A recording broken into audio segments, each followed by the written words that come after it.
As a listener to this podcast, I appreciate you guys. And I've talked so many times about the platform that I use, and that's Anchor. Anchor makes it so much easier for me to publish my podcast to several different platforms, such as Apple Podcast, Google Podcast, Spotify, and so many more. Anchor is a one-stop shop for recording, hosting, and distributing your podcast. Best of all, it's 100% free and ridiculously easy to use. And now, Anchor can match you with great sponsors too, so you can get paid to podcast. I absolutely love Anchor, and I use it to record my podcast, Hacks and Hobbies, that you're listening to right now. I love the ease of use of the Anchor app and the way that I can publish the podcast. So, if you've always wanted to start a podcast, make money doing it, go to anchor.fm/start to join me and the diverse community of podcasters already using Anchor. That's anchor.fm/start. I can't wait to hear your podcast.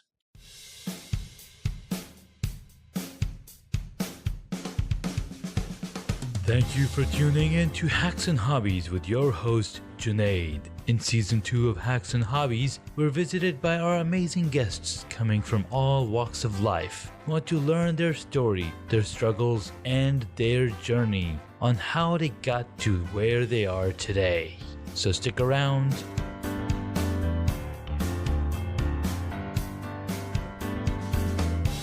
In the last episode, we had an amazing conversation with Julia Turman, the founder of the 3E strategy: embrace, engage, and evolve. But for now, let's take a listen to Kenyatta Turner. In this episode, get to chat with Kenyatta Turner. We connected and we're like, we're both on Facebook, we're both on LinkedIn, and we have so many different passions. I figured I'd bring her on and have a chat with her. So welcome, Kenyatta. Thank you for coming on the podcast. Thank you. I appreciate being here. This is fun. So tell us a little bit about yourself. Well, let's see. How much time do we have? Probably not long enough, but I have a lot of different things that I'm interested in. I'm pretty excited about most things, but I am a Legal Shield associate, probably first and foremost, working with small business owners, families, employees, helping just educate them about services that can get them access to their constitutional rights, and protection from identity theft. So I do that primarily, but I'm also a teacher. I teach a GED success class at a community college, and I'm a trainer and Nice. and workshop facilitator and a musician. And I have a lot of different interests, but mainly they all circle usually around helping people in some kind of way or entertaining myself. Nice. That's very important. So how did you get into being the instructor for GED success? Oh, wow. Well, I've worked in colleges. Like what brought about that? Yeah, I worked in colleges for over 20 years, basically more on the administrative side, if you will. I ran the schools, director of admissions and career services, things like that. Absolutely loved it. Yeah. But when I left that industry by choice, I said there was more that I wanted to do in the world. And so I stepped away to seek that out.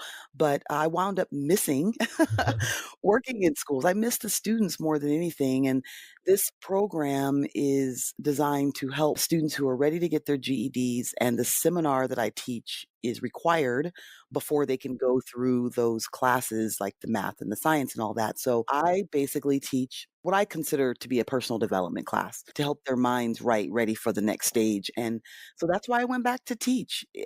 I love it because I feel like it's full circle for me now.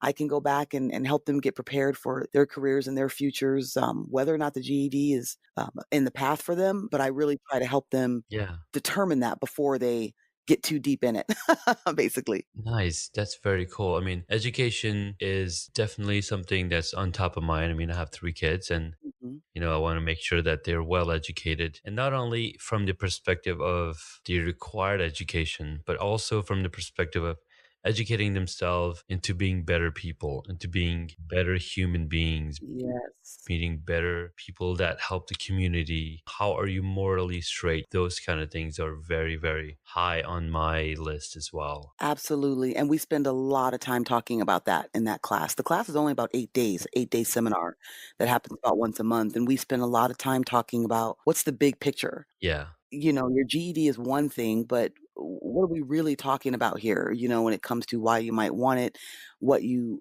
intend to do, and whether or not it's the right thing for your path because there's formal education yeah, and then there's other types of education. So I spend a lot of time making sure that I share with them the opportunities that there are for them within the formal education system yeah. and outside of it. What are they really trying to accomplish? What makes them tick? Yeah. What's more passionate for them, right? Yes. Amazing. It also said that you're a speaker. So, and I'm guessing it's part of the being the instructor. Is that part of the speakership or is there something other? I believe that's part of it because obviously as an instructor, I I'm in front of the room a lot, right? For long periods of time without a script.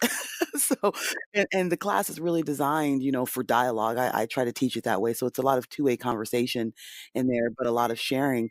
But I'm also and have been a trainer for many, many years, a workshop facilitator, running departments. I've always been in that position of being in front of the room, which I absolutely enjoy. And I love sharing. I love talking. I'm a performer. I'm a speaker. I'm a musician, so those things are come very easy and natural to me. But more importantly, I really just like to share. Nice. So I've had some opportunities to do some presentations or share some content. Most recently, at the Hispanic Women's Corporation conference, they have a professional leadership institute just about a month or two ago. And that was a very fun speaking engagement where I talked Nice. to women. The topic I did was just because you have a job doesn't mean you know how to get one. Right, right.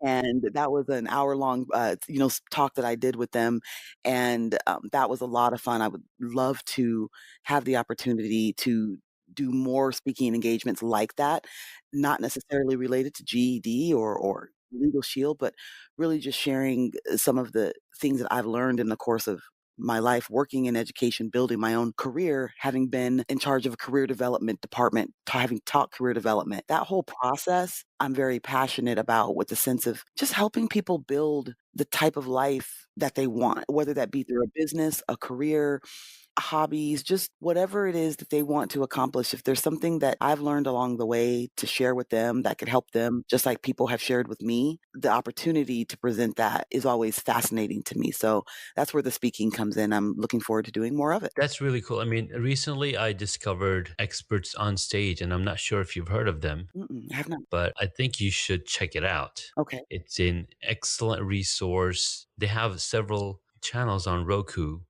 and I'll let Glenn Garnes, describe more of it. I mean, I got into speaking a couple years back when I joined Toastmasters, but I really love the story that you're telling me and the experience that you had because, like you mentioned earlier, you came full circle into education, and it's really amazing to see it from a different side, right? Hmm. Once, like for example, when you start working in a certain department or certain area in life, it's only that one perspective you have of it. Then when you get more assimilated, more accustomed to it, and then eventually you're like, all right, I'm bored of this, I want to try something different.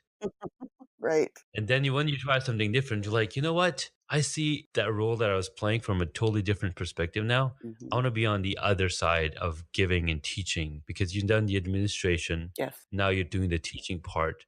So it's really amazing. And as human beings, we love telling stories and we love telling people what we've learned. And it's really interesting because a lot of people say I'm an introvert versus I'm an extrovert, but when it all comes down to it's about how comfortable am I talking about what I love, because an introvert or somebody might be an introvert, Mm, but when they're up on stage talking about something that they love, people think that they're an extrovert. you're right. It's really interesting how when you tickle that area of your brain that you just absolutely love and love to talk about, it's really cool. And that's why YouTube and podcasts are growing so fast, because YouTube enabled people to create videos without them having to face a whole bunch of people, giving them immediate feedback. Mm. um it's in the comfort of my own room, in the comfort of my own home. I can create these videos, I can teach people of what I know, even though I'm an introvert, but I love teaching.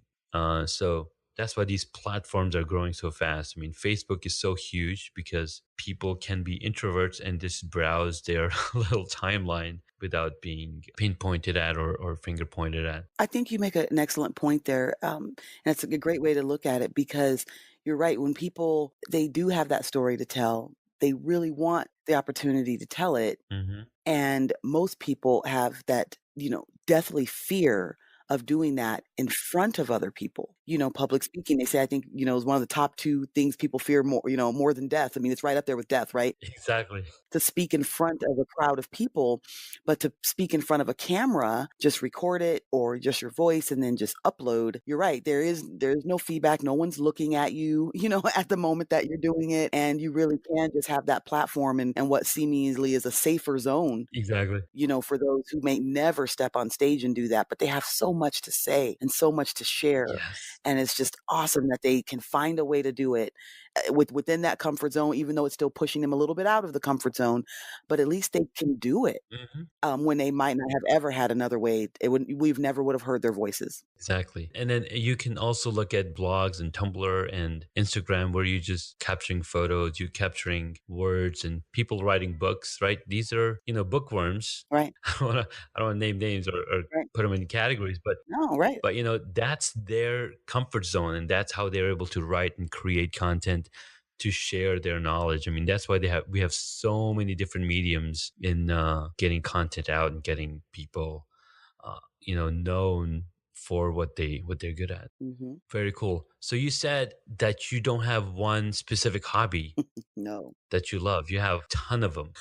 I have probably too many. So I know it's so much easier to say I have a ton of hobbies, but if you were to isolate, right, and bring it all to like one, I guess one thing or a couple of things that maybe relate together, because a lot of the things, I'm not trying to box you in, but I'm just trying to say Mhm, there's a lot of things that mesh together like really good. And for me, it's video production and creating content. And the reason I started a podcast is because it's a lot less overhead of work to do to create podcasts. But then the reason I like video is because it involves speaking, it involves preparation, it involves lighting, it involves so many different things coming together to make that one product. So what's one thing that if you were to combine multiple things together, what would that be if you had the opportunity to do it? hmm, and one thing that I combine multiple things together. I mean, I think you're already doing it with teaching the class. Mhm, yeah, a little bit of that. I think that, we were talking about that whole concept of being right brain versus left brain. Hmm. And, and what that can really mean, and it's just as a general sense, right? And they say that typically left brain people who use more of their left brain, that hemisphere, technically oriented, they're analytical, logical, Yeah. rows and columns, right? Is kind of how their brains might work. And then the other side being the right side, maybe where it's more creative and innovative and, entertainment and exciting. And I ride the line between both of those. I'm a very Hmm. artistic person, but I'm a very technical Hmm. person and very analytical, and things that can merge those things together for me Yeah. is probably gonna be the most satisfying for me, because I just wanna know how things work. I wanna take them apart and put them back together, Yeah. but I also want to be creative in that. So once I take it apart take it apart and put it back together, then I might be thinking about, "Well, what color do we paint it?" Now that it's put back together, how do we market it? Should we put sprinkles on it?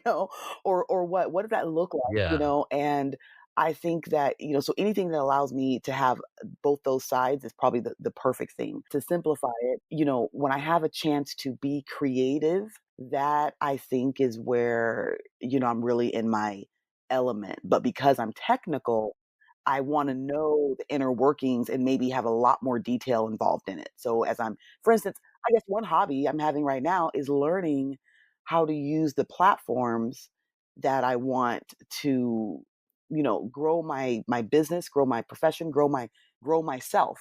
So learning how to film videos and, use filters and what about the editing? Like I'm curious. I could maybe have someone do all that for me, but that side of me, Sure. it goes, well, wait, I want to do it.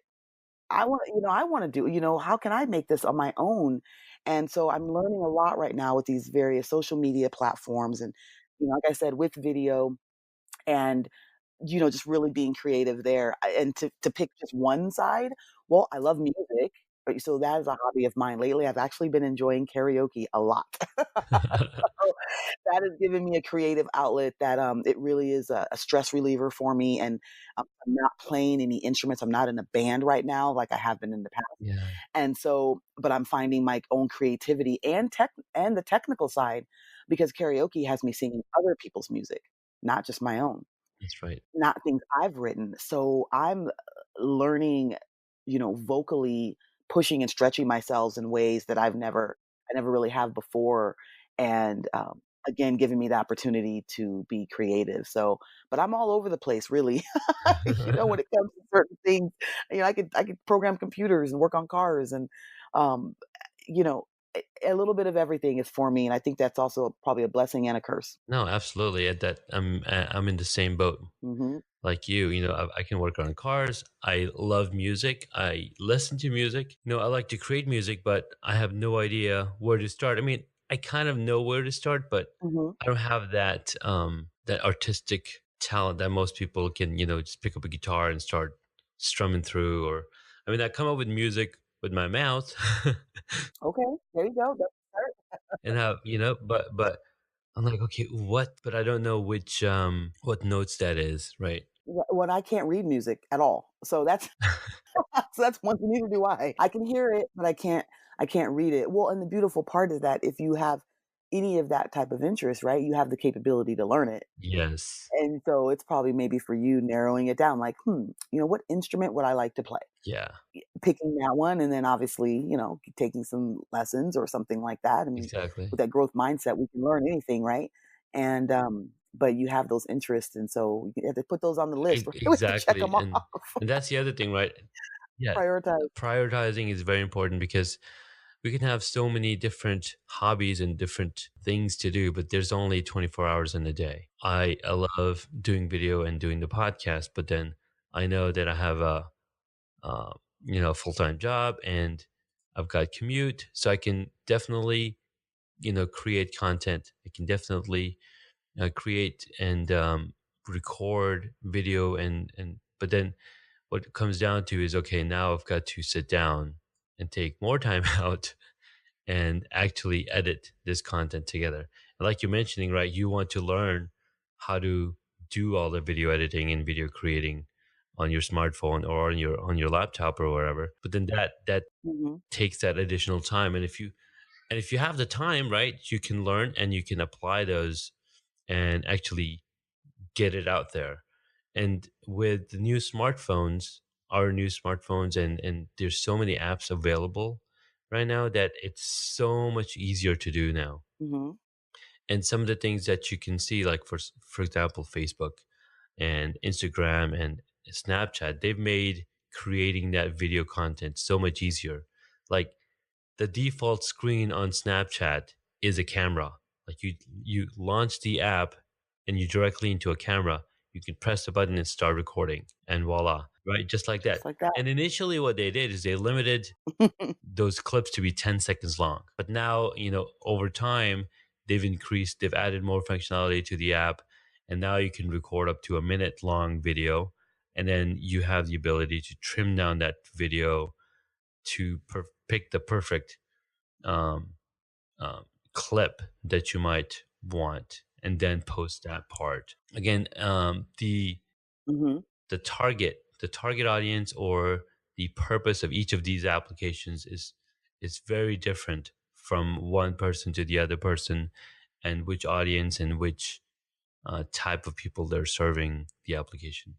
So yeah, there's definitely a lot of things, and that's one of the things that I'm doing. I took the 30-day challenge 30 days of video challenge, which I started over 60 days ago. And I still haven't finished because Okay. there's so many things, right?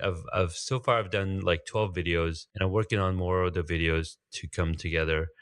And so the first set of videos, first 10 videos were all about what are the different things you want to do or think about when you're creating your videos. Okay. Those basic things, the lighting, you got have the good audio, which orientation you want to choose, what's the purpose of the video, preparing and all that stuff. And then to the next set of videos is all going to be about which apps can you use, Oh, cool. right? What apps do which apps does what? What different filters can you use in different apps?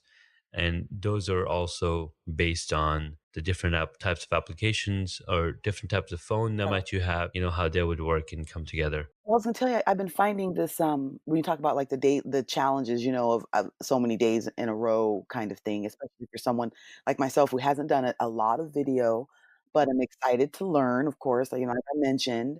And I've been working on, I did a video campaign on LinkedIn, the 10 tips in 10 days. That was really my first kind of throwing Nice. myself in there going, okay, are you really gonna just do this? Are you really gonna do a video every day for 10 days? You know? Yeah. And that was kind of Yeah, exactly. intimidating for me, but then I started having fun with it. Yeah. And then I was finding what you're talking about, the time it takes not only to film it, to Hmm. then kind of edit it, then put it up, and then thinking about what am I going to do? Yes. What are the 10 tips? I have to think that through. Well, now I'm working on one and I have the topic is easy. I'm doing top 15 areas of law. I just filmed number 9, Nice. and so it's it's one of those things where figuring out what's gonna be for me, what's gonna be in the background. I'm very creative. Some people tell me, "Kenyatta, look, just put the camera in front of your face and put it close enough to your face so it doesn't really matter what's happening in the background because that's what they're gonna be paying attention to you." Yeah. But in my mind, I'm like, "Well, that might be true, but Hmm. what about if in the background, they can see this or this or this, you know?" And so for me, I'm like, what about to me, it's that whole package, what's happening in the video, It is. and I'd like to put things in there that I think maybe one person might notice, Yeah. and I might never know they noticed, but I knew it was there with intent, you Right. So that's where the fun and the creativity comes into me, where I have to rein myself in and go, "Okay, look, Kenyatta, you just need to film this video and get you have other things to do right now." Yes. That's so Yes. hard. But the tools and things, so I'm excited to take a look at some of these videos that you've been putting out so I can learn, Yeah. these apps and things. So I'm very excited about that. And that's the idea. And, because, every single person has a smartphone. And these smartphones are so powerful now; they can do so many things. I mean, the newest phones, and even 2-year old phones can do 4K video. I mean, we don't even have 4K TVs as popular yet in our homes, but we can record 4K video, which captures every single detail on your face, or even the environment that you're capturing. Right. And they have multiple microphones, so they can either block out the sound. I mean, one of the cool things about these smartphones is once you put the phone to your head, it's only recording your audio and it's canceling out additional audio that's around you, Right. That right? I just got the new iPhone, and I'm blown away by that right there, what you just said. Hmm. I I couldn't when I heard it, I said, "Wait a minute." It sounded like it was really loud where I was, and I was concerned. Yeah. And then I did a little take, and I went back and listened to it, and I was like, "Wait a minute. I can't really hear everything that I can hear." When I could really just hear my own audio, and it was kind of muffled in the background, not really distracting, not in a way where I felt like I needed to relocate. Yes. I thought I could pull it off right there where I was, and it worked. So you're Yeah. It's very cool. Yeah, it's getting, and the phones are getting smarter and smarter, where the phone now knows, there's a face in this image that I'm recording. And when the audio that I'm recording, I'm going to capture only audio coming from this face or Hmm. this person. And everything else will be all automatically canceled out. So they're just going to get even smarter, as we go. And with software and machine learning, these things are, learning and getting better every day. Fun with filters and all kinds of stuff. And especially with the new iPhone and the Clips app, you can do so many more things. It's mind blowing, and I think that's the next video that I'm going to do on talking about this Clips app that Apple put out, and it's designed for creating short, simple videos where you can add so many more things to the video just through this app. And they've got these virtual backgrounds, so it isolates your person from the background, and you could be Mhm. in totally different environments just through the app. So I have to tell you that I just found that feature Hmm. with the video that I was editing this morning, and I'm going to be posting it after we are talking, so you will get to see it. And I found it, and I found it on accident. Awesome. I mean, because I used the Clips app, and I just tapped, and I said, "What's Like, this?" what's the scenes? And I mean, I was like, "Oh my god."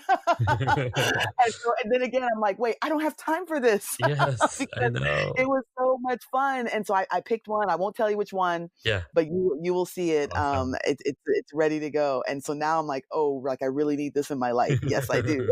Absolutely. So you're absolutely right. The technology that gives me the ability to be creative. Yeah. I want both. I need Yes. both, and that's how my brain works, and these things are providing it for me, so it's a lot of fun. Awesome. Well, I'm glad that you found a feature that I'm going to tell everybody about later. And it's really cool, and playing with these tools and what's available to us, it's just amazing. Absolutely. We do want to tell our audience where they can find you. Okay, this is the official part, right? Well, I'm on LinkedIn.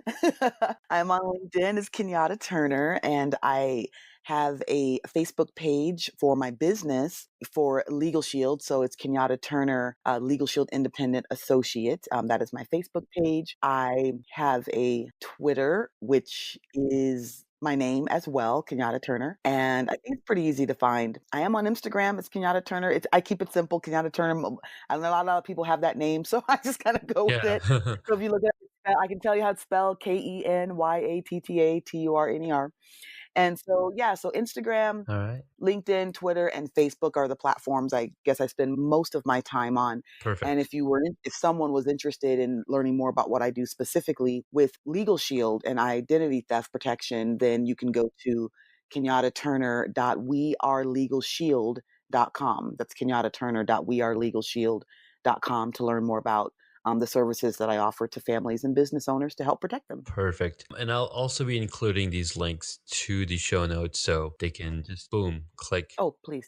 and get connected with you, Kenyatta. I will be on YouTube soon. Awesome. Everyone tells me I'm supposed to do that. So now that I have these videos, they say, "Hey, why aren't you on YouTube?" I said, "I don't know. I have a channel, but I've never posted anything." So let me tell you a secret about something about YouTube, okay? Please. So YouTube's been around for almost a decade, right? And if you imagine getting on YouTube 10 years ago, being active, you build a following. Mhm. LinkedIn is at that same stage right now with video. So if you're getting into video right now, start with LinkedIn, Okay. because number one, it's a professional network. You have thousands of people connected to you already. And when you post content on LinkedIn, you kind of have an audience built up that know Kenyatta. And when they see your content, they're like, hey, I know her. And then they start commenting, they start engaging. YouTube's not there yet, especially for somebody starting new. Now, as you're putting content together on LinkedIn, you can definitely put that same content or edited content on YouTube Okay. and build up the audience there. So you start with LinkedIn because all of us are starting fresh. So LinkedIn is a great platform to start with video. In fact, Goldie Chan just created a LinkedIn learning video lesson Mm, thanks to help with LinkedIn and how to do all of that. In fact, I would recommend that you become an instructor on LinkedIn Learning. That's another mm. form of revenue that you can generate. I'm not sure how all of that works, but they have a little form I can share with you Sure, please. where you can set up and say, "Hey, I want to be I can teach this type of information to the audience." and then I'm not sure how many applications to get per day. Of course. It's a great place to, again, build your audience, build your content. And that's excellent content there. I've watched several of those Yes. little classes. I watched a few by Goldie. I'm glad you mentioned that Yes. because there's some things that she did that taught me some of the things I've been trying just conceptually, Oh yeah. learning from that. And I just recently watched one from Guy Kawasaki. Oh my God, he is amazing. I think he's the founder of Canva, and I Yes. watched an entire series that he did about how to rock social media. I think is what it was called, Hmm. and it was amazing. And I'm thinking this is such Yeah, there's so much value out there. there is. And it's amazing. And I didn't know that you could actually apply to be an instructor on LinkedIn Learning. So that's very interesting. So Hmm. yeah, thanks for sharing that. Absolutely. Well, Kenyatta, this is really awesome chatting with you. I wish you the best Thank you. in accomplishing your goals and your 2019 goals. And thank you for having me on. This is so much fun. I appreciate it. I'm glad that we connected through the Misfits. I think it was through the Facebook or the LinkedIn. And, we had a chat and said, Hmm. hey, let's get together on this podcast. So I appreciate you having me on. Definitely an honor. And best of luck to you. I look forward to seeing you on LinkedIn and, continuing to build this relationship. This is great. Awesome. Thank you so much. Okay. Take care. Bye bye. In the next episode, we get to speak with Grayson Scott, a UX designer turned filmmaker. He's recently started a podcast and he talks all about how to come up and how to create a movie. So tune in again to listen to Grayson Scott. Thank you for listening to Hacks and Hobbies. You can find additional information on the guest today on the website hacksandhobbies.com. Please feel free to subscribe to the podcast so you don't miss out on upcoming interviews with amazing guests.